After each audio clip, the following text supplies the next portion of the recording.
So, today our topic was on initiative and what it means to have initiative.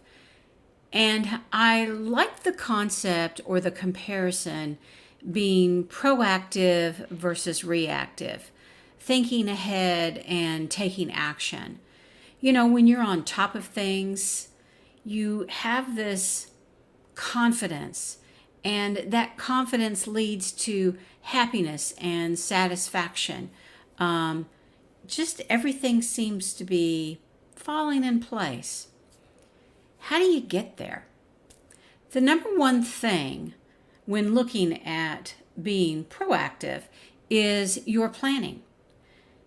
Stuff like having a to do list, prioritizing your task, managing your calendar, having a routine for how you work, how you get things done, managing time with the ability to say no, and then always looking to improve your work processes.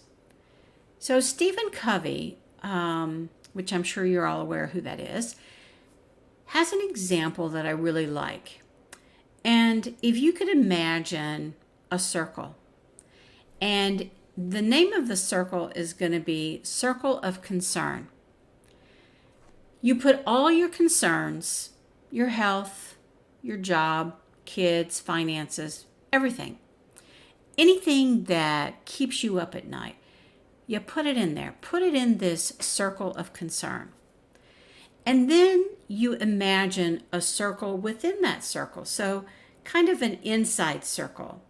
And as you look at that circle of concern, start to look at those things and determine, do I have any influence on that? Do I have any control? You can't influence stuff like the weather or your luck, or you can't tell your body not to get cancer. You don't have much control over other people's decisions. But according to Stephen Covey, what separates reactive people from proactive people is where they spend their time in that circle. Because where you spend your time, your attention and your energy goes there. Reactive people pay more attention to the things that are just in their circle of concern. The stuff that they don't have control over. And the results of that are very psychologically debilitating. So, as Covey observed, he said that this focus results in blaming, accusing attitudes, reactive language, and increased feelings of victimization. Proactive people, on the other hand, they spend more of their time focused in that circle of influence. When you focus on things that you actually have control over, you see that your actions make a difference, and that's empowering. That feeling of empowerment impels you to take even more action, and you begin to create a synergy, which causes you to feel more empowered, which causes you to take more action, which makes you, yes, it makes you have this initiative that we're talking about. So it expands that circle of influence. And focusing on that circle just creates this cycle of action that leads to positive change. And it leads to positive change on those things that are inside that circle. As you take more action, you gain more competency. And increased competency allows you to have more influence on the world around you. Things that were formerly just in your circle of concern will now be added to your circle of influence. But there is a warning, and Covey suggests that you've got to watch your language, and that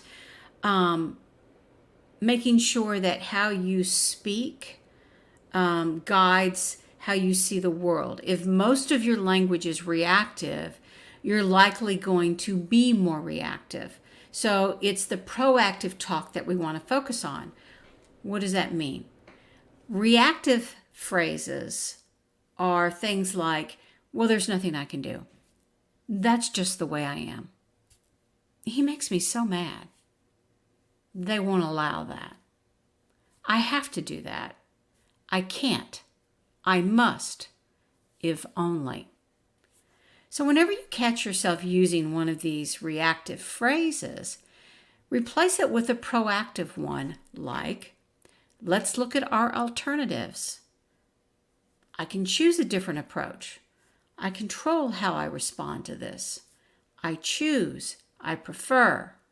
I will. It's interesting to see how initiative is entwined with self-confidence, and that taking the initiative and taking action actually increases your self-confidence. That's all for now. Until next time.